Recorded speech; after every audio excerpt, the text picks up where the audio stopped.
दोस्तों बहुत अच्छी खबर है, पीटीआई को उसकी सीटें वापस मिल गईं।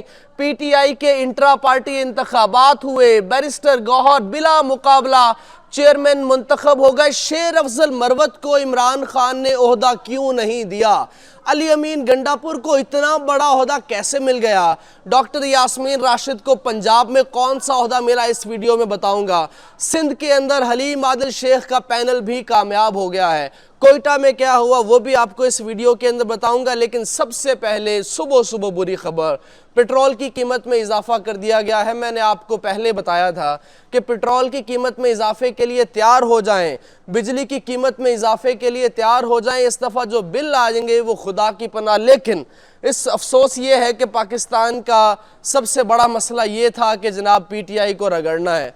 पाकिस्तान का सबसे बड़ा मसला ये था कि पीटीआई के लीडरान को पकड़ना है। पाकिस्तान का सबसे बड़ा मसला ये था कि पीटीआई को इंतखाबी अमल में दाखिल नहीं होने देना।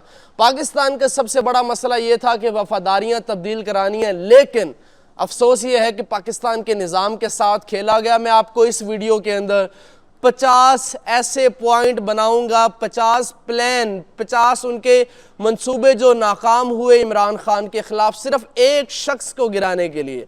इस व्लॉग को अगर आपने पूरा देख लिया तो पिछले 2 सालों के आपको सारे प्लान, बल्कि 3 सालों के सारे प्लान नाकाम जो हुए हैं वो आपको समझ लग जाएंगे। सबसे पहला प्लान इनका ये था कि इन्होंने जावेद हाशमी से प्रेस कॉन्फ्रेंस करवाई इमरान खान के खिलाफ, वो फेल हो गई। उसके बाद इन्होंने आयशा गुलालाई स्कैंडल निकाला, वो फेल हो गया। उसके बाद इन्होंने रेहाम खान की किताब निकलवाई, वो फेल हो गई। उसके बाद इन्होंने यहूदी कार्ड खेला कि जनाब ये यहूदी है, इसका बच्चे वहाँ पे हैं यहूदी के पास, वो फेल हो गया। उसके बाद इन्होंने ऑडियो लीक्स निकाली, वज़ीर आज़म ऑफिस की ऑडियो लीक्स निकाली, वो भी फेल हो गया। उसके बाद जहांगीर तरीन और अलीम खान का प्रोपेगेंडा निकाला गया, वो भी फेल हो गया। उसके बाद इन्होंने कादियानी कार्ड खेला। आपको याद होगा पीटीवी के ऊपर बाकायदा मनसूबा बंदी के तहत जनाब वो चलाई गई और वफाकी वज़रा जावेद लतीफ़ उनमें शामिल थे जिन्होंने कहा कि इमरान खान वाजिब कत्ल है, वो प्रोपेगेंडा फेल हो गया।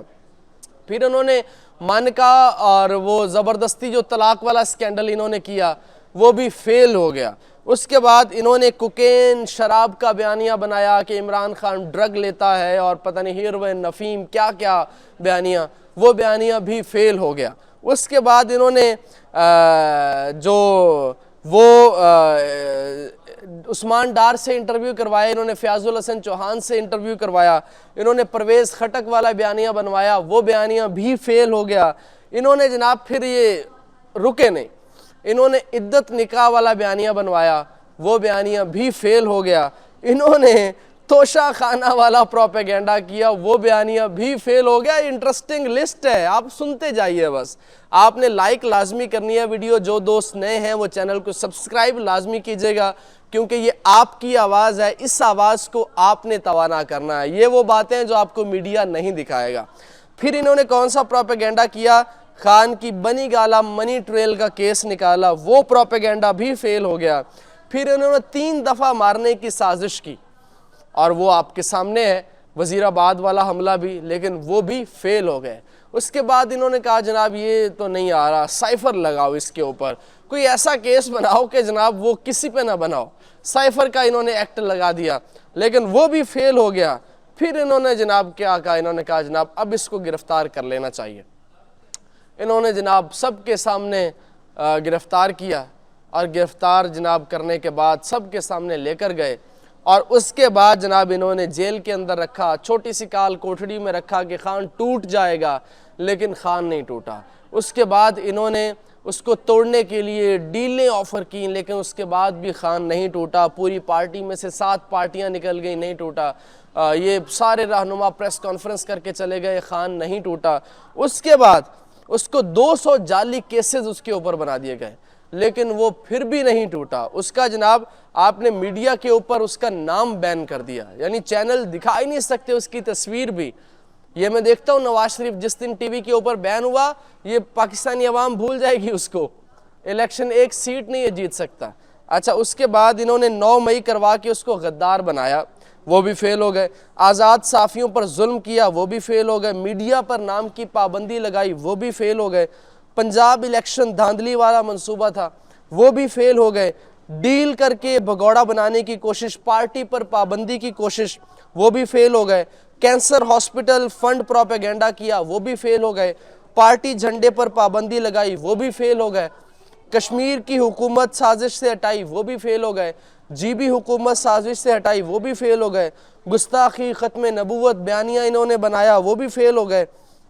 अच्छा, लीगल टीम को धमकियां दी, वो भी फेल हो गए। अंदरूनी गद्दार ब्लैकमेलिंग, वो भी फेल हो गए। अच्छा, उसकी फिर बहनों के ऊपर इन्होंने बोगस केस बनाए, उसमें भी फेल हो गए। उसके बाद उन्होंने बुशरा बीबी के ऊपर केस बनाए, वो भी फेल हो गए। उसके बाद जनाब इन्होंने यहूदी रियासत तस्लीम वाला बयानिया बनाया, उसमें भी फेल हो गए। उसके बाद जनाब वर्कर्स, बच्चों के ऊपर, औरतों के ऊपर जुल्म किया, वो भी फेल हो गए। वर्कर्स के कारोबार बंद करना शुरू कर दिए, जो लीडरान इलेक्शन लड़ रहे थे उनके कारोबार बंद करना शुरू कर दिए, धमकियां दी, उसमें भी फेल हो गए। लेकिन देखिए, अल्लाह हक है और वो कभी भी, देखिए ये इमरान खान अक्सर कहा करता था कि जुल्म का निज़ाम जो है वो नहीं चल सकता, कुफ्र का निज़ाम चल सकता है, और ये बात बिल्कुल सच है। इन्होंने जुल्म इतना किया है कि जिसकी तारीख़ में मिसाल नहीं मिलती। इन्होंने पार्टी के ऊपर इतना जुल्म किया, इतने लोगों को, लेकिन ये सारा बयानिया जो है ये बड़ी ज़बरदस्त मज़ेदार लिस्ट है, ये आप तक पहुंचाना ज़रूरी था। अब ज़रा आपको बताता हूं कि अली अमीन गंडापुर को पूरा केपी दे दिया है, उसका पैनल वहाँ से जीत गया है। पंजाब पूरा डॉक्टर यास्मीन राशिद के पैनल को दे दिया, वो जीत गया। अलीम आदिल शेख सिंध पूरा जीत गया, उसका पैनल उसको दे दिया, वो जनाब जीत गया। अब कोयटा का पैनल जो है वो पता चलेगा 1-2 दिनों के अंदर। लेकिन ये बड़ी कामयाबी है, इतने जुल्म के बावजूद पार्टी का इस हद तक निकल के बाहर आना, इस हद तक इस जद्दोजहद के साथ उसको लेकर चलना, ये बहुत बड़ी कामयाबी है। शायद ही पाकिस्तान की जो 75 साल तारीख़ है उसमें ऐसी कोई पार्टी हो जिसने इतना जुल्म बर्दाश्त किया हो, जिसने इतनी जद्दोजहद के बाद अपना नाम मनवाया हो कि रियासती पूरी क़ुव्वत उसके ख़िलाफ़ मुतहर्रिक हो, लेकिन वो डट के खड़ी रही। ये बहुत बड़ी बात है। अब ज़रा आगे चलते हैं। ये जो हुकूमत महंगाई करने जा रही है, ये बहुत जुल्म है, ये बहुत बड़े जुल्म करने जा रही है। अब आवाम निकले, आवाम निकल आएगी, और मैं आपको बता रहा हूँ जिस तरह इससे पहले वो निकले थे आवाम बिजली के बिलों में, उसी तरह आवाम दोबारा निकलेगी और पूरे पाकिस्तान के अंदर एहतजाज होगा। सिर्फ 1 महीना, 1 महीने के बाद आप देख लीजिएगा। और ये असम्बली तो चल नहीं सकती, ये बात ये मैं आपके सामने लिख के दे रहा हूँ। आप इसको मेरा तजिया कह सकते हैं, इसको मेरी पेशगोई कह सकते हैं, और इसको मेरी ख़बर कह सकते हैं।